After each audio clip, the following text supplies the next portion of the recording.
Speaking of magic, there are two varieties. There are spells. The spells are very specific. They often tend to be combat-oriented abilities.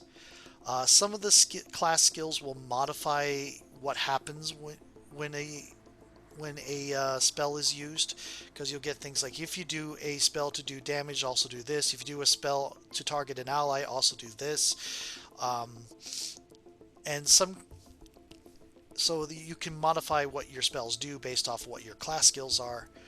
There are three main PC lists, which are Entropists, which is darkness, time magic, teleportation, that kind of stuff. Spiritists, which is healing and support magic. There is some debuffs in there as well, and light attacks.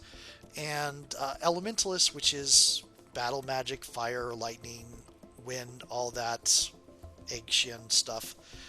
There is also a list of enemy spells for monsters, and if you are the Chimerist class, one of their skills lets you mimic that, because the Chimerist is basically a blue mage. Then, aside from spells, there are rituals. Rituals are highly narrative.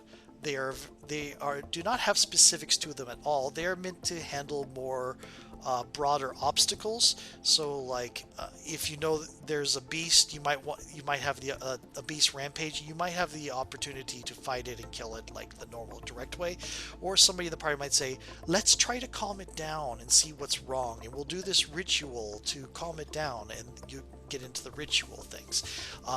Depending on the scope of the ritual you want to take, is going to be incredibly expensive to get done, which is why you're going to want to go like hunt down artifacts or set up things or and other such stuff, because it is possible to get to where you could require 200 mind points, and even getting to 100 on a single character is difficult.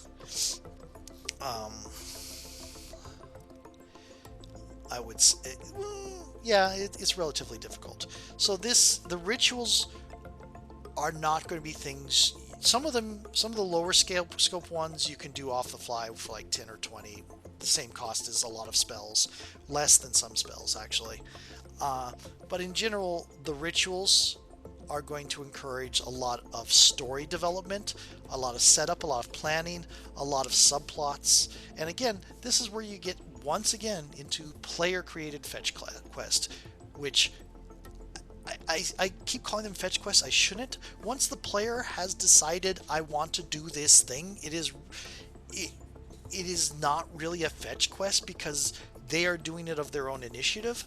But in the context of JRPGs or RPGs or computer games in general, it would have been done as a fetch quest. It's just it would have been forced on you because the game has no way to ask what you want to do, really. So that is magic. It is a mix of very clear, specific, tactical abilities that you can pull off at a fly, that you learn like skills. Yeah, that's another thing. You do not automatically gain elementalist skills by taking the elementalist class. There is elemental magic is one of their skills, and each time you take elemental magic as a skill, you gain one of the spells. So it is, you know, if you're one, and some of their support stuff you don't need to have spells from the list to do. I think Elementalist is one of those ones where if you're in Elementalist, you're going to want some of the spells. But like, I think Entropist has a lot of skills that you don't need to take a single Entropist skill to benefit from the Entropist class. Anyway, so that's magic. It's a mix of highly narrative, improv, build it as you go, and very specific. Take it, go, easy peasy. So very, very fluid. It's simplified and very fluid, and able to cover a broad range of things to do.